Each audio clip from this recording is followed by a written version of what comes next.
Hello, Vlad with you and a new author's story from my channel Amazing Stories.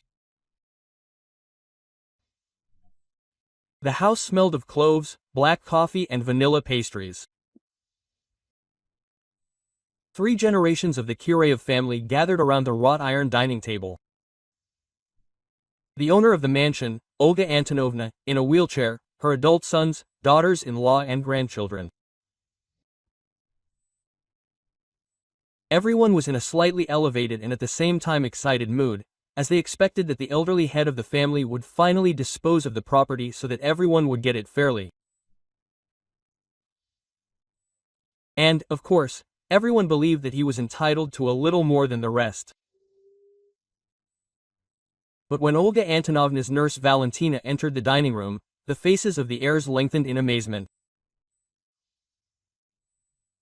She was dressed in a dark evening dress. Her hair was curled and beautifully styled above her high forehead, and on her neck was a platinum necklace with a blue diamond the color of her eyes.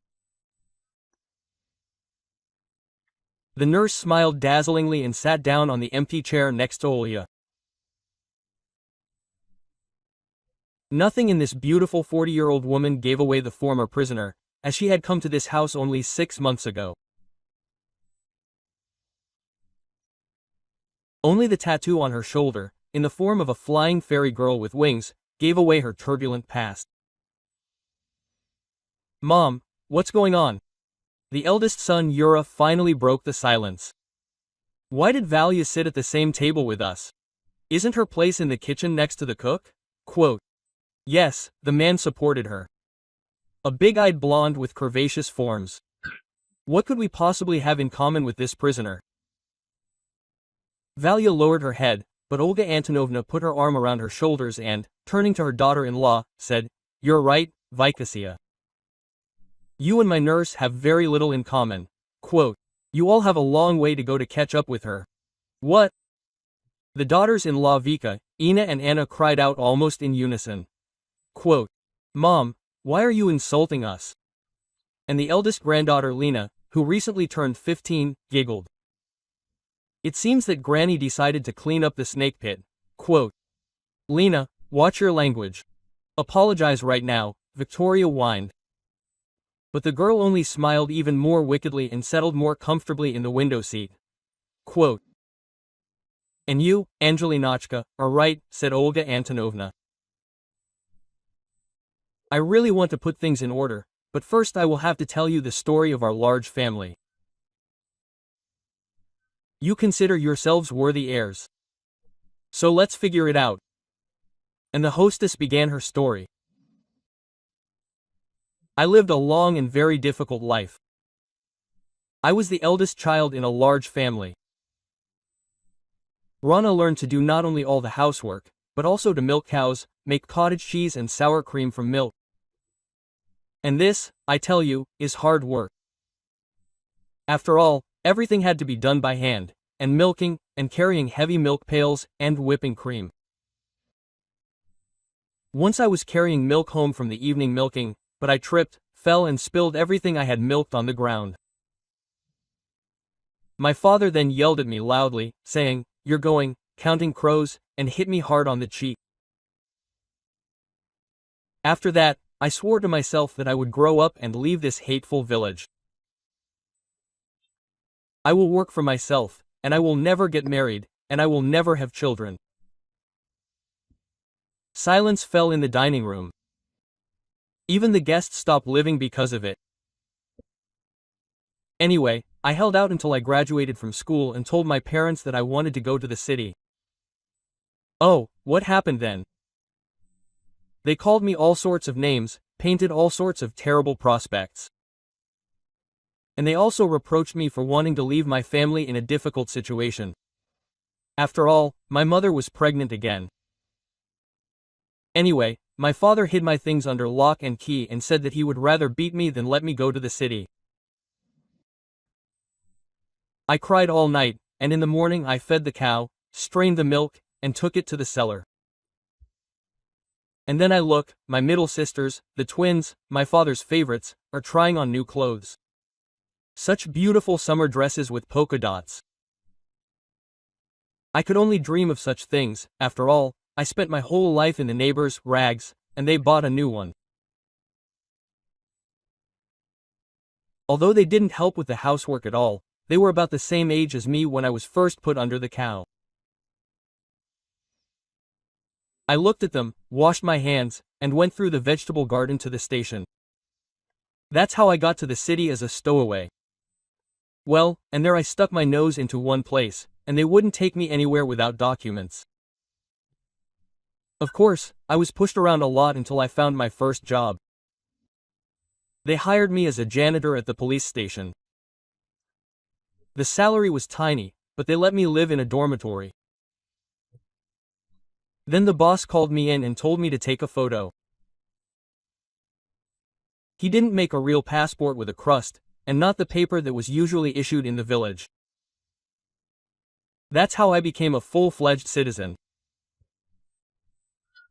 The police treated me well, helped me with dry rations and brought some things, especially the head of the children's department. And then one day they called me and said, "Listen, Olya, do you want to help your country?" I say, "Of course I do, but what should I do?" They say they need to expose a bribe taker. Anyway, they got me a job as a housekeeper for this official. Well, floors, dishes, laundry. Sometimes I had to sit with the baby for a short time though. And on the way they said, listen carefully to his phone conversations, and then write them down in a notebook. Note the guests, who comes, how often.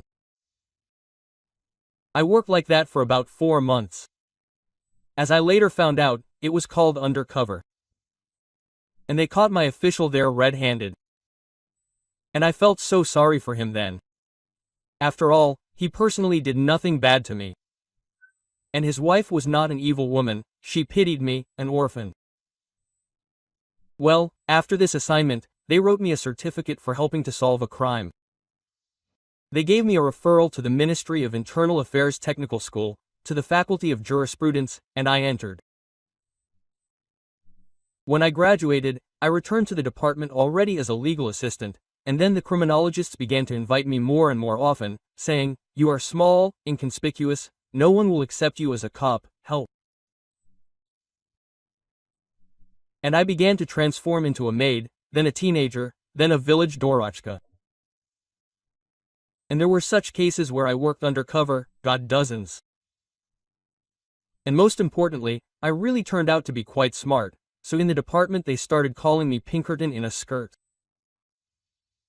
"Granny, were you a detective or something?" Grandson Petya was surprised. "Well, almost," Olga Antonovna smiled. "If you look at the awards, then it's true. I turned out to be a detective of some sort." "And then what?" Granddaughter Lena asked impatiently. "And then I met Semyon, your kid's father, a police major, a handsome man, a smart guy, a favorite of all our girls in the department. And you see, they put me as his partner. At first he put on airs, like, give me a serious employee, and not this kindergarten. But then he took a closer look at how I worked, and he didn't want to give me up to anyone. And I fell in love with him from the very first day of work. And it couldn't be any other way. He was so handsome. So I forgot all my girlish promises that I would not get married, that I would not have children. Love is a hard memory." Granny smiled sadly. "I don't understand. What does your mother's story have to do with the appearance of a nurse here? Why did you gather us all?" The younger daughter-in-law Anna shrugged. "You will find out everything soon," Olga Antonovna answered and looked at Valentina with a special warmth. She lowered her eyes. Despite the fact that the hostess was on her side and the day before asked her to feel at home, Valia still felt awkward taking an honorable place where everyone else was not happy with her.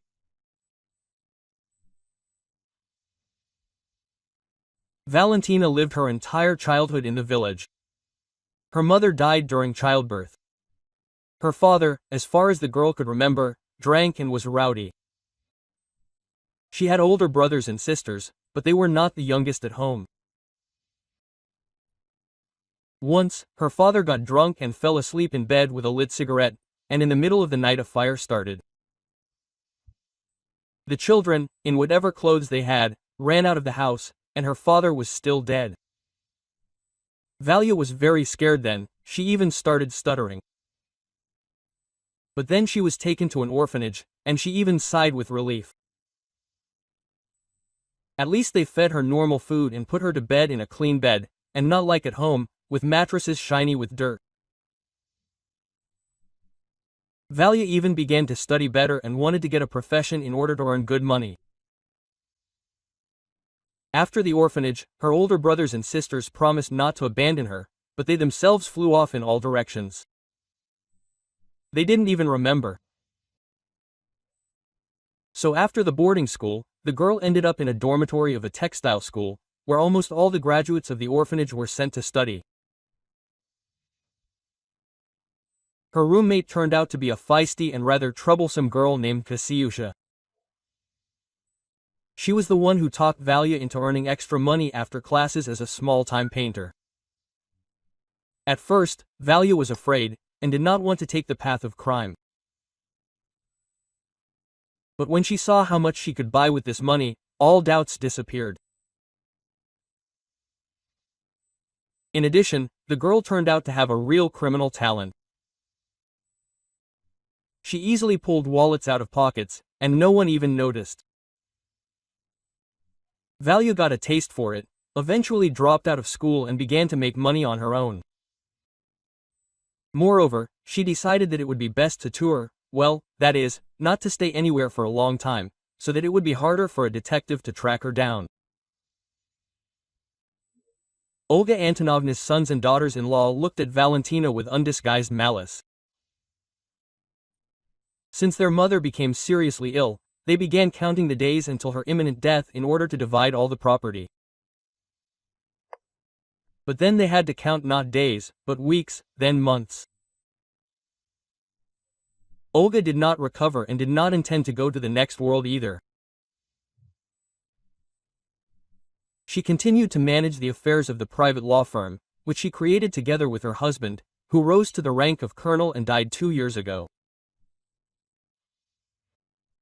She participated in video conferences with colleagues and personally called clients. All 3 sons, at the insistence of their parents, graduated from law school. But only the eldest followed in his parents' footsteps and worked in the family company as a lawyer. The middle Pavel unexpectedly discovered supernatural abilities in himself and began to receive clients at home, dreaming of opening his own astrological center. The youngest Talik showed no interest in anything at all, except for football, which he had been playing since childhood in a well-known sports club.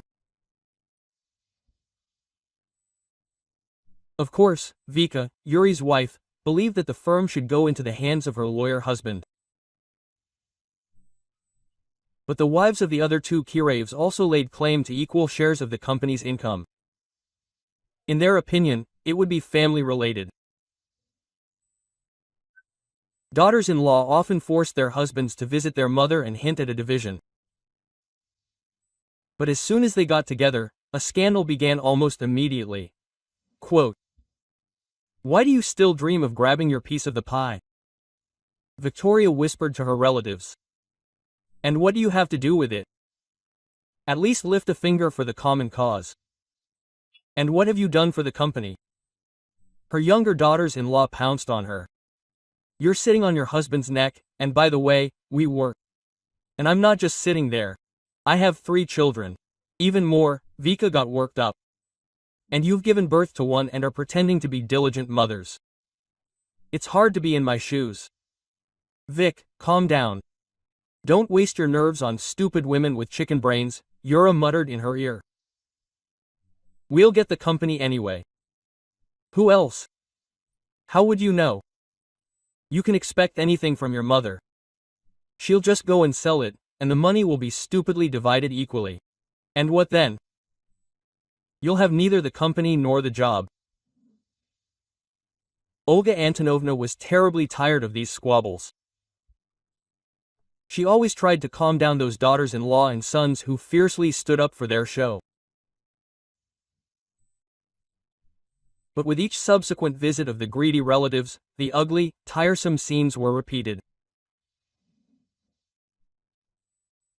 When the elderly woman finally lost the ability to walk, the daughters-in-law found a reason to quarrel in this too. The eldest and middle ones believed that the youngest daughter-in-law should take care of her mother-in-law, but she was indignant. Do you want me to become a nurse at the very start of my career? This will not do. My boss just started offering me a position. The middle one also started yelling. And do you want Vika and me to get involved? Yes. She is a mother of many children, and I am not a girl anymore. I do not have the strength to take care of the sick. So they argued and quarreled until Olga Antonovna begged. Girls, I beg you, don't quarrel. You are relatives. How much longer can this go on? Don't worry. I'll hire a nurse myself, and you go about your business. The women shrugged, snorted, and went home. And Olga began to look through the ads of bedridden care agencies. Having selected several candidates, she made an appointment with them. Valia was the last to arrive, and Olga immediately paid special attention to her. She was no longer a young woman, but had a confident look and a distinctive tattoo on her shoulder. Seeing the tattoo, Olga Antonovna asked, "Sat?" The woman nodded, quote, "A touring performer?" The hostess asked again, "Really? How do you know about tattoos?" The candidate was surprised. "I worked as a criminologist," the elderly woman answered briefly and looked at the guest with interest. "So what, have you decided to quit?" "Well, yes, I don't want to go to the zone anymore. I didn't like it there." "Yeah, it's an unpleasant place." Quote, "How did you get caught? You're on tour, aren't you?" Olga asked, nodding at the tattoo of a girl with wings. Out of stupidity, she shrugged. But to be honest, out of love. She married a traffic cop. Even then, I thought, it's time to quit, but with a husband like that, I won't be able to tour. We lived well together. I even looked after his sick mother for a long time. So she practically kissed my hands, saying all the time, "Valechka, I'll sign over the apartment to you, just don't abandon my son." But the blood died in the offspring, and my husband started drinking. I tried to reason with him, but it was all in vain. He sank completely. He lost his job in the authorities, and we began to live in poverty. Well, I got money the old way, and on the second day they arrested me. Yes, it wasn't easy for you, Olga Antonovna shook her head. And why did you decide to go to jail? Do you think you can handle it? Well, I'm telling you, I looked after my mother-in-law. So I have experience, and even gratitude from her. She did sign over the apartment to me. My husband and I dream of having at least one child. But it's not too late. He quit drinking as soon as I was put in jail. He found another job and got me released on parole. That's it. The very next day, Valia went to work. To Olya's surprise, she really turned out to be very agile, strong and neat. On her very first shift, she arranged a bath day for her charge, changed her into clean clothes, remade the bed and tidied up the bedroom. Then she said that Olga needed a wheelchair.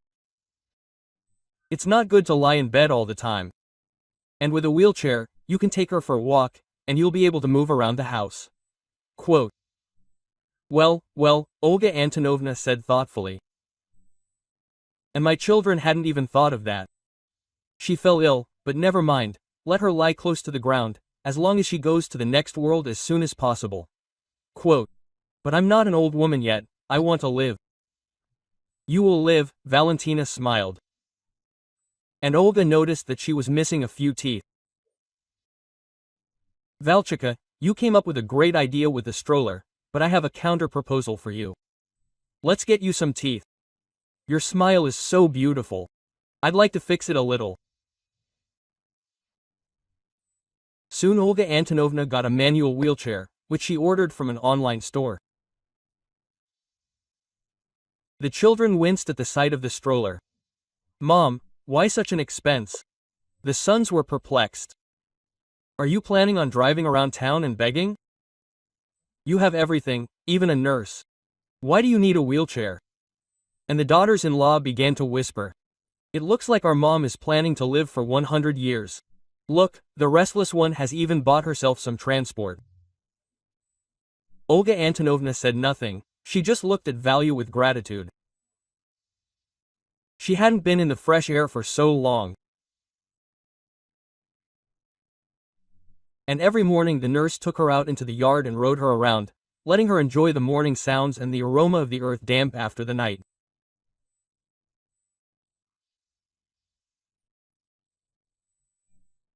But her relatives couldn't understand how important it was for a sick person to get out of bed at least sometimes to feel alive.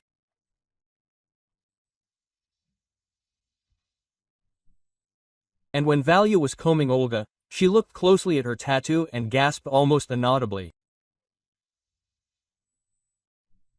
On one of the girl's wings, a birthmark was magically outlined, similar in shape to an ink blot. Quote, Valchik, Olga whispered, did you get a tattoo on purpose to hide the mark? Valentina blushed. Well, yes, very unattractive, as if the dirt hadn't been washed off. Olga Antonovna lifted her hair on the back of her head and said, come on, look what I have there. Valentina looked through her hair and whistled. Oh, my God, do you have the same? Yes, Valyushka, we all have birthmarks like that. Some on their hands, some somewhere else. Your maiden name, the surname is not Chuikova by any chance. Yes, sir, Chuikova, Valya muttered in amazement. Olga looked closely into her eyes. Well, that's right. There was something in them that reminded her of her mother's eyes, about whom she only knew that she died from late childbirth, and after that her father became an alcoholic. Quote, and do you remember your mother, Val? She asked. No, Olga Antonovna, she died when she was giving birth to me. It turns out, Valyushenka, you are my youngest sister, so I am not Olga Antonovna to you, just Olya, Kuriva said in a trembling voice. That evening they could not stop talking. Olga told how she lived in her parents' house, how she then ran away and started working in the city. And Valya listened to her older sister's story and cried. Quote, that's what they were like. They only cared about themselves, she said about her brothers and sisters. They promised to help me, but they did. They didn't even promise me, Olga chuckled. They just waited for me to serve everyone, while my mother clutched her stomach and groaned. I hope they found their place in life. I don't wish them any harm. My sons also grew up unfriendly. It seemed like they had everything. My husband and I worked hard from morning till night, we didn't spare money for their upbringing. But look at them, they are so different and so worthless. I know everything about their lives. They only pretend to be decent, but in reality they live as they please. Sons run after mistresses, and daughters-in-law cheat on them in return. How can you live like that? But they have children, what will they teach them? When they get together, they always start scandals. I don't know how to bring them to their senses. Maybe I should disinherit them. But wouldn't that be too cruel? Should they have children? And you, set conditions for them not to receive any inheritance until they cope. And what kind of government did they leave without walks in our colony? Well, this is not a colony. But I like your idea. Perhaps I will do so. Let's gather everyone together, and I will finally introduce you as my sister and potential heir. Olya, don't. What kind of heir would I be? I've been listed as a relative for less than a year. Please, I don't need this. But Olga Antonovna had already made her decision. On the appointed day, the relatives gathered in the mansion in the hope that the mistress would read them the preliminary text of the will, as is sometimes done in some families. But for some reason she invited this tongue to the common table. She herself began to tell her biography. The guests, and especially the daughters-in-law, were not a year old. Quote, "So, my dears," said Olga Antonovna, looking at everyone. "In addition to the fact that Valia has done much more for me than all of you put together, she is also my sister. She was born when I was already 25, and at that time I worked in the police." A stifled sigh swept through the dining room. The eldest daughter-in-law could not contain her emotions. Just think.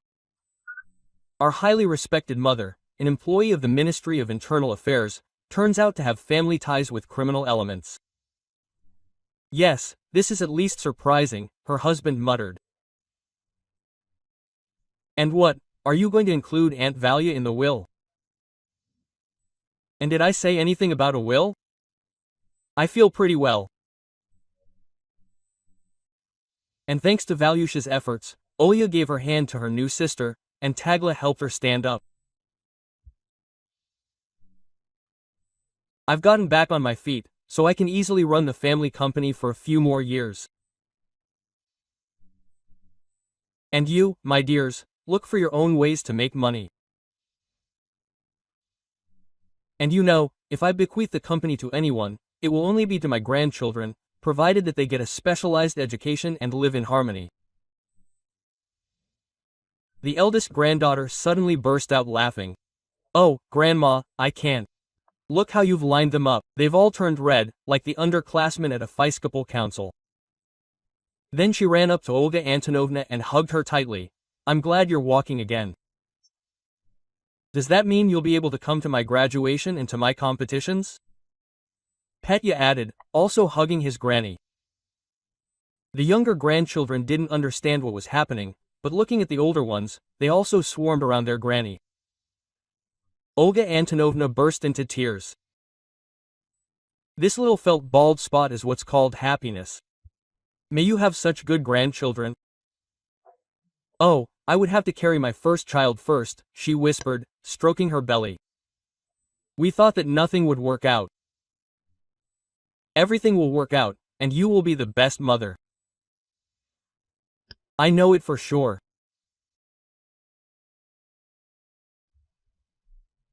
If you like the story, please support me by pressing the thumbs up button. One simple action, but it is very important to me. All the best to you. Hello, Vlad with you and a new author's story from my channel Amazing Stories. The plane was landing, and Vadim looked at the approaching lights of the night city with undisguised admiration. He was always fascinated by this view. Private flights had become habitual, but he could never get used to the beauty from a bird's-eye view. The business trip ended earlier than he expected, but Vadim decided not to tell his wife about it. "I'll surprise Anyuta. I just need to stop by for flowers," he thought, getting off the plane.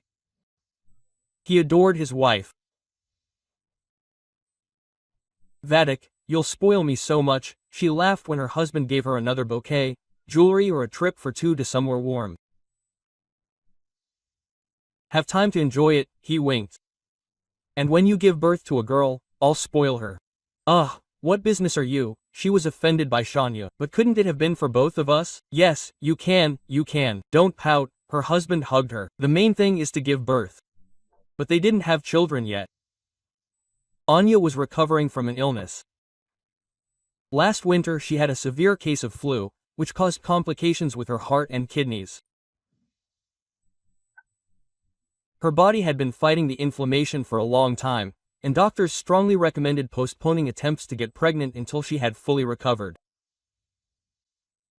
Vadim remembered that time as a bad dream. His wife looked like a living corpse. She ate almost nothing and was so weak that he had to feed her with a spoon and carry her to the toilet in his arms. He spent every night with her, sitting in a chair, periodically falling asleep and waking up from every rustle, or, conversely, from a long silence, to check if she was breathing. Vadim had never been a believer, but every night he mentally asked the devil not to take Anya away from him. Make her get better, and I promise to give her everything I have: health, strength, money, everything for her recovery. He bought the healthiest products and the most expensive medicines.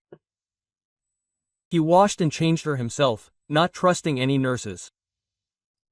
Only the well-coordinated work of the team prevented his business from getting out of control. The employees understood what he had to go through, so they tried to take on as many tasks as possible so that he could focus on his wife. And she began to recover, slowly. Vadim did not know what contributed to this: his prayers or the good doctors he found for her, or maybe both. He surrounded her with such care that seeing how worried her husband was, she was afraid that he himself could get sick from overwork. Apparently, this fear for him also accelerated his recovery. But only when the doctors confirmed that there was no need to fear for his life, Vadim was able to exhale. Long months of rehabilitation lay ahead. The lights were on in all the windows when Vadim approached the house. It's strange, he thought. At this time, Anya was already lying in the bedroom with a book in her hands, and some unpleasant feelings stirred in his soul. He looked at the bouquet in her hand, but did not jump to conclusions, and went up to his floor.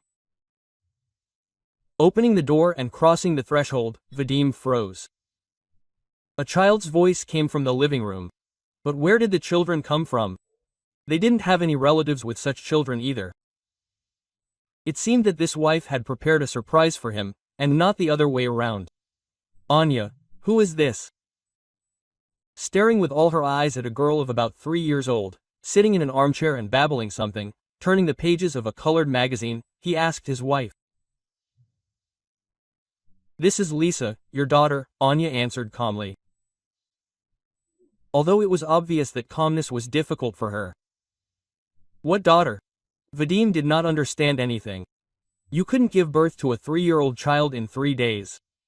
Vadim, stop it, his wife began to boil. Stop your jokes, they are not funny. What jokes, Anya? He was confused and frightened by his wife's mood. This is the first time I have seen this child, but this does not cancel your paternity. Anya threw a photo on the table. Vadim was in it, but younger. Liza's grandmother brought it. The girl's mother had recently died, and before her death she only managed to give a photo of her father. And you will again claim that it is not you in the photo and that this is not your daughter. Wait, I don't understand anything. Vadim shook his head, as if driving away an obsession. Firstly, I have never had such clothes. Secondly, judging by the girl's age, about 4 years ago I must have been having an affair with her mother, and I, if you remember, did not leave your bed while you were sick. Anya looked doubtfully at the baby, then at her husband. Vadik, this woman said that the girl's father did not know about her birth because he disappeared in an unknown direction. I don't know what to think. Maybe you lived a double life on these business trips? His wife's voice trembled. No one would call a man a father without any evidence and force someone else's child on him. Why did she even bring her here? And where is she, by the way? Vadim looked around the room. This woman left her number and said that the girl had some rare genetic disease, she needed an operation, but the grandmother had neither the money nor the strength. In addition, they needed a donor, either for a bone marrow transplant or stem cells. I didn't quite get it. Give me the number. Vadim decided to sort out this strange story. After talking briefly on the phone with the elderly woman, he plopped down tiredly in a chair. Lisa, sitting in the next chair, was looking at him with wide eyes, not letting go of the magazine. Well, everything will be cleared up tomorrow, but today we need to have dinner and sleep. Well, I can't throw you out on the street, he sighed, turning to the girl. She smiled. Anya looked from the side at her husband and the little girl, and her heart pricked when she smiled. The smile was the same as Vadim's. Anya always trusted her husband, but this smile made her doubt him again. And what did Liza's grandmother tell you? She asked in an icy voice. Tomorrow I'll meet with her and find out everything. Vadim got up, quote. Today you will feed us. It's not the child's fault that someone got him into this story. Dinner passed in painful silence. Lisa, as if feeling guilty, also did not say a word. The more Anya looked at the girl and Vadim, the more similarities she found between them. Her head was heavy with thoughts. It seemed that life was divided into before and after. Lisa was laid out on the couch in the nursery, which had been prepared in advance for the future child. And at night, Anya woke up from a feeling of emptiness. Vadim was not there. She found him by the girl's crib. Her husband was sitting with a thoughtful look. I don't understand what's in people's heads when they play with the lives of little people. Huh? Noticing the surprised look of his wife, who appeared in the doorway, Vadim quietly said, well, imagine how she feels among strangers in a strange apartment. And she already understands something. She's not a stupid baby. Quote. No, she needed to find out who was behind all this. Anya felt a little ashamed of her doubts and went up to her husband.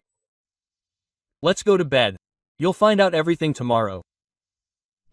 The doorbell didn't work. Vadim knocked.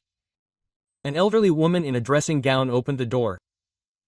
Her lips were pursed mournfully, and her hands were noticeably shaking. Come in already, she stepped aside, letting the guest in.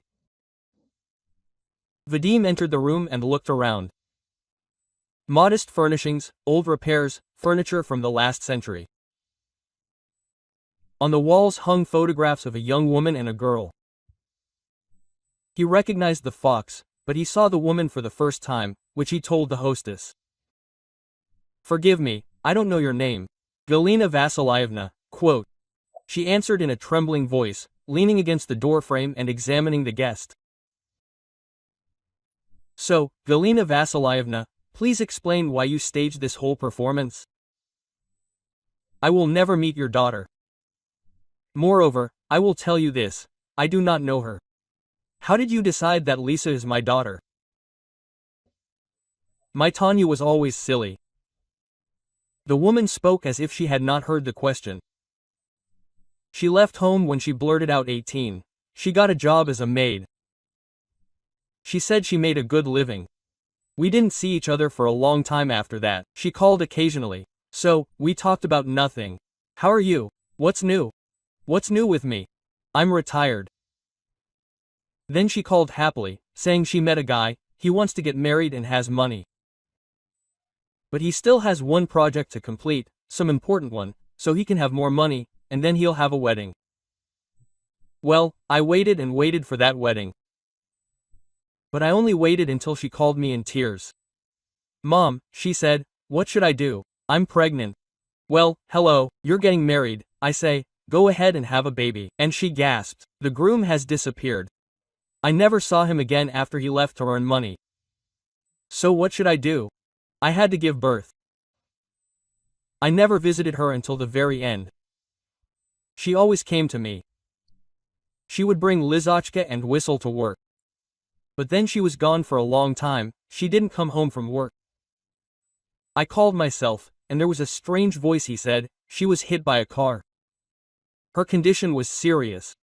Well, I collected the fox, and took her to the hospital. I barely made it. She was lying there all blue, as if all the blood had been sucked out of her, her eyes were closed. But she heard me coming. She opened her eyes, wheezed something, tried to point somewhere with her hand. And then I heard. She said, "The fox's father is in the bag," she said and breathed her last. At first I thought, I went crazy. Well, how can he be in the bag? But it turned out, she was carrying his photo. She died of blood loss. The doctor said, some kind of tricky disease, when the blood cannot stop. Well, who knew, huh? But it can't be me in the photo. Even if the driver is shocked. This story. The origin of the photo remained a mystery to him. And who then? Galina Vasilyevna frowned. Or me? Tanya said it straight out. Liza's father is on the card. And how did you find me? Vadim still didn't understand. Good people advised me to hire a detective. How much money I had saved up, I gave him everything. Well, and your card. I don't know how he found you. With what dogs, but a few days later he brought your address. I wouldn't have started looking for you if it weren't for the trouble with Lizochka. Her maternal illness manifested itself early. They examined the girl thoroughly and said, a transplant is needed. And what transplant? I don't remember. Bushes, or what? In general, only someone from close relatives can become a donor. And I'm coming. She's old already, and she's got a lot of illnesses. But the father, they said it was just right. A stem cell transplant, perhaps? Vadim guessed. Oh, right, their own. The woman nodded. That's why I came to you, not wanting to let my child perish. How can you not understand? I don't know your daughter, or rather, I didn't know her. Vadik grabbed his head. Let's do a DNA test to make sure. Do whatever you want, just save the little fox, the grandmother pleaded, tears glistening in her eyes. Okay, I'll find a lab today and take the child there. Vadim made a decision and, saying goodbye to the owner, returned home, taking with him a photo of Lisa and her mother. Everyone was waiting for the results with bated breath. Unfolding the sheet with the conclusion, Vadim frowned and looked at the nurse who gave the results. And what does that mean? He asked, feeling his hands grow cold. It means you are not the girl's father, she answered calmly. But there is a genetic connection between you. According to the data, you could be her uncle. Quote, Uncle? He asked again, not believing his ears. Yes, you and her father have the same genetic markers, and most likely, you and he are brothers. What brothers? I don't have brothers. I'm an only child. The further this story went, the more confused Vadim became. Well, apparently there are some. The nurse shrugged and disappeared into the lab. He called Galina Vasilyevna and asked for the detective's phone number. An hour later, a man approached the table in the cafe where he was sitting. Vadim, he nodded and invited him to sit down next to him. Alexei, the detective introduced himself. Vadim, there was a mistake. I was going to call myself, but you were faster. The thing is, I found you on the internet completely by accident. I just came across an article with your photo related to business. But before that, I asked a friend who was an investigator to check the photo using a facial recognition program. Well, he checked it in his database. And yesterday he called me and said that the photo was of a wordmonger named Vasya Tornado. He was released the other day after serving almost 4 years. Do you know anything else about him? Vadim felt his heart beat faster. Only that he grew up in an orphanage until he was 11, then ran away, started stealing, periodically ended up in the police, but he got so good at it that they had a hard time putting him down. His last stint was for trying to steal a rich house, But he didn't know that the owners had brought their son and wife to Berman that day and then flew off to the sea. That dog is well trained, she lets you in the house, but doesn't let you out. In fact, that's where they caught him with all the loot. And why Vasya tornado? Curiosity got the better of him, and Vadim asked the question. That's what they called him at the department. He's like a tornado, he can clean out almost an entire apartment in a flash. Does he have a nose for something? Something like respect flashed in the detective's voice. How can he be found? The detective handed him a piece of paper with an address. They said goodbye, and Vadik was about to go there, but changed his mind. Mom, are you home? He called his mother, who lived on the other side of town. I'll be there soon, I have something to do. Olga Lvovna expected anything, but not the question her son had come with. Mom, I had a brother. He asked her his question from the doorway. The woman was confused, then turned pale, her lips trembled. Vadik, where are you from? Answer, yes or no. He looked so serious that my mother did not lie. Forgive me, Vadish, I never told you this. Mom immediately somehow wilted. I had two of you, twins, but the second one was really weak. And I was young, stupid, without a mushy.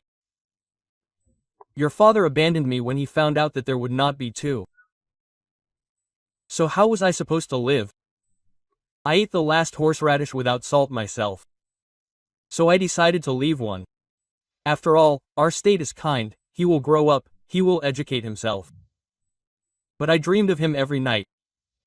I did not wipe it off. And 11 years later, as soon as I got back on my feet, I rushed to the orphanage, but he was not there. Some said that they adopted him, some that ran away.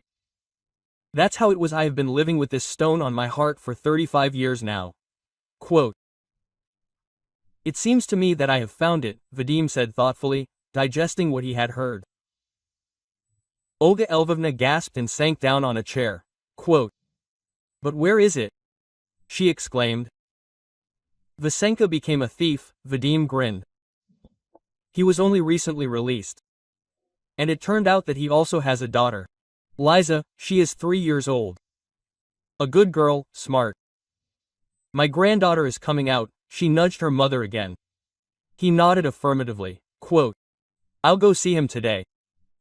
We have a serious conversation. Vadim stood up and got ready. He will not forgive me. Olga Lvovna again wilted, wiping away her tears. Life is long, anything can happen, her son said vaguely and left the apartment, leaving her in thought. Vasily, or, as they called him, Vasya Tornado, returning home after the break-in, did not know what to do. He had made a mess of things, of course. Why couldn't you fool, live in peace? Was spinning in his head as he lay on the couch, his hands behind his head, and looked at the ceiling. But it was still there, money, an apartment, a beloved woman, but no, she was a filthy thief.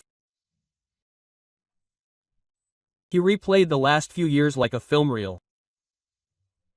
Here he and Tatiana dreamed of buying a house by the sea. And here he was looking at a ring to propose to her. And here an old buddy calls him with a tip about a rich house. Yes, a tornado, the house is clean. No one will be there until the morning, and it's packed to the nines. You and your babe will have enough for the rest of your life. Well, and I'll get a percentage for the call. Well, I swore I'd quit. Freyr's greed ruined him. I couldn't tell Tanya. Darling, do you know that your fiancé is Varyuk? Vasya talked to himself. Now I'll rob the house and we will live happily ever after. But no, life has prepared a dirty trick. And where did this killing machine come from? Yes, this damned Berman. Someone at the station said that in the morning the children brought the owners for a while, and they themselves flew off to rest. Well, who knew?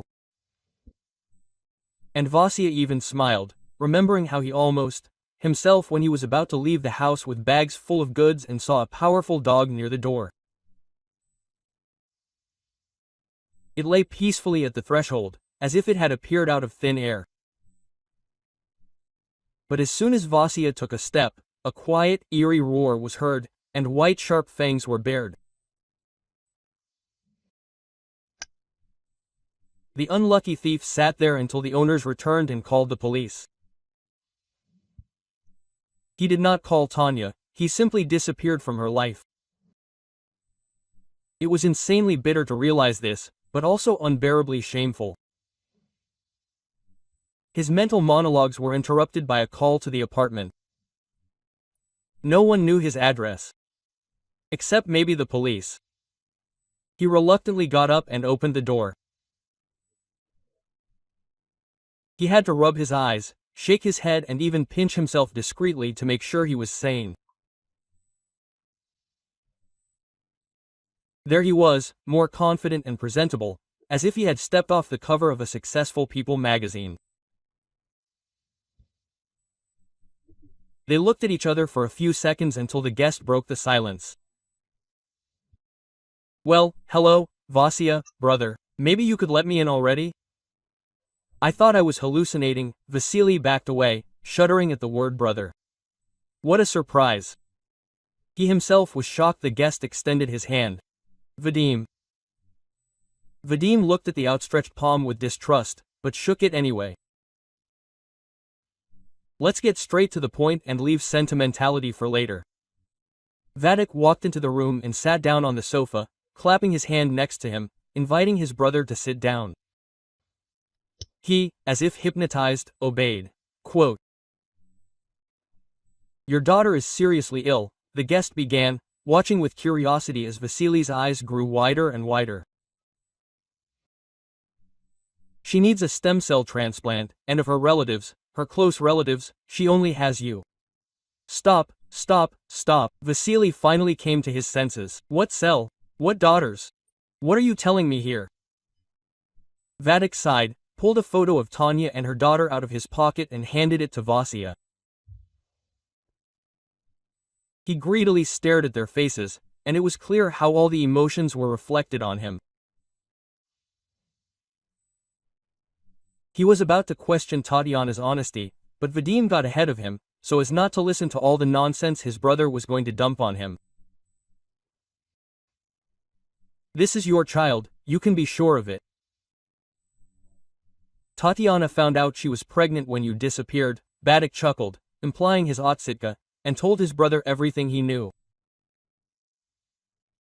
About Tanya's death, about the DNA test, and about the illness. "So all hope is on you." And I've always had hope only for myself." Vasily suddenly got angry. "When they beat me in the orphanage, on myself. When I ran away and hid in basements, wells, also on myself. When I stole and ran away from the cops, again on myself. And in prison, except for yourself, you can't rely on anyone at all.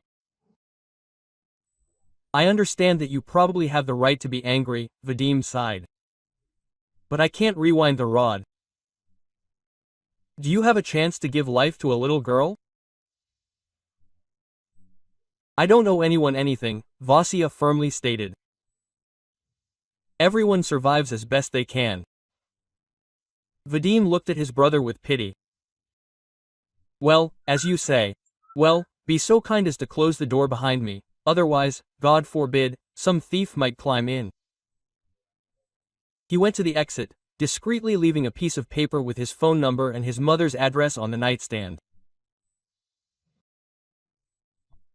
Vasya didn't even went to see him off, remaining sitting with clenched fists and playing with her jaw muscles. 2 days later Olga Lvovna felt some kind of anxiety in the morning. She couldn't find a place for herself. Everything literally fell out of her hands. She grabbed one thing after another, without finishing the first. "What's going on?" the woman wondered. And when the doorbell rang, she dropped the towel.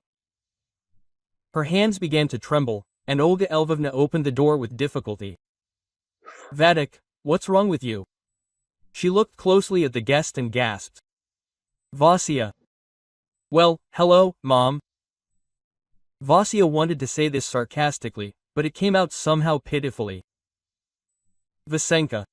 Mother, sobbing, fell to her knees in front of him. Forgive me, my boy, forgive me. Vasily did not expect such a turn of events. He was confused. What's wrong with you? You get up, he said, lifting his mother, and she clung to him like a drowning woman to a straw. They talked for a long time afterwards, sitting in the kitchen. Olga Lvovna kept holding her newfound son by the hand, as if she was afraid that if they let him go, he would disappear again. The tears never stopped, and sometimes even glinted in the corners of Vasya's eyes. Little Liza was under Anyuta's supervision all this time. Vadim was away on business. Although the team worked harmoniously, he tried not to abuse it. For this he was loved and respected in the team. What happened? Vadim ran out of the bedroom at the scream. In the living room he saw Liza, who was sitting on the couch, pale as a sheet. Anya was trying to stop the bleeding from her finger. She cut herself with paper. His wife's voice was trembling, but the blood did not stop. It had been 10 minutes already. Vadim felt himself getting cold inside. He grabbed the phone and called an ambulance. This is not just a cut, he said, looking at the girl, who was looking at them with big, frightened eyes. Something is wrong here. The doctor in the department confirmed his suspicions. Lizochka is our frequent guest because of the peculiarity of her illness, the doctor explained. There was a remission, but, apparently, a relapse occurred due to stress. The death of her mother, new people. The girl needs an operation. Yes, Grandma told us, but her father refuses to become a donor, Vadim exclaimed with annoyance. Quote. Well then, we will look for another suitable one. True, this is less likely to succeed, the doctor sighed, and they said goodbye. At that moment, Vadim's mother called. Quote. Vadyusha, she began happily, but he interrupted her. Mama Lisa is in the hospital. She needs an urgent operation. Father refused to help, so we will look for a new donor. Son, wait, take your time. I'll call you back later, she said and hung up. Vadim shrugged. A day passed. A young man walked into the hospital. I need the head of the children's hematology department. Where can I find him? Quote. He asked the first worker he came across. It turned out to be a young woman in a white coat. Well, you've come to the right place. It's me, she smiled. The smile was pleasant, friendly, and Vasya, and it was he, was a little confused. I have a daughter, Lisa, here, the visitor was embarrassed. Oh, yes, let's go, we didn't expect to see you again, the woman took him by the arm and led him into her office. They talked about something for a long time. Vasily left the office thoughtfully, but a minute later his face cleared up and he smiled, looking back at the closed door. Vadim and Anya were very worried about the baby. Anya also felt like a traitor. Since the Musha doubted. That, will you forgive me? I behaved like a complete fool, but you never gave me any reason to doubt. She held his hand, looking into his eyes. Anyuta, stop. If I were you, I would throw a tantrum, he laughed. Yes, at first he was a little offended, but then he looked at the situation from a different angle. So we're even. Let's go to the hospital, find out how things are with the donor. Mom, by the way, promised to call and never did. And in a surprise awaited them at the clinic. Olga Lvovna was sitting in the corridor, nervously fiddling with a handkerchief in her hands. Mom, what happened? Vadim and Anya rushed to her. They were slurping something. The woman waved her hand and smiled through her tears. Everything is fine with Lizochka, she is undergoing surgery. Quote, how did they find a donor so quickly? The son was surprised. We found it, she nodded. Then the doctor who operated on Lisa came out of the operating room, and everyone rushed to him. Well, everything went well, now we just have to wait, the doctor replied. The first month is the hardest. The body must accept new cells, and only after 6 months will it be possible to talk about recovery. So patience and more patience. Doctor, how is Vasya? Olga Lvovna grabbed the surgeon by the sleeve, but then let go. Quote, everything is fine with yours, Vasya, he grinned. The head doctor himself is monitoring his condition. So he will soon come out of the anesthesia and you will be able to see him. Vasya. Vadim and Anna looked at their mother in amazement. Did he agree? But it is his child. Quote, Olga Lvovna blushed. Lisa recovered. Vasily and that very head doctor found each other in this huge world. And they became wonderful parents for the girl. And Anya and Vadim had twins. Genes, as they say, can't be crushed with a finger. If you like the story, please support me with the thumbs up button. One simple action, but it's very important to me. All the best to you.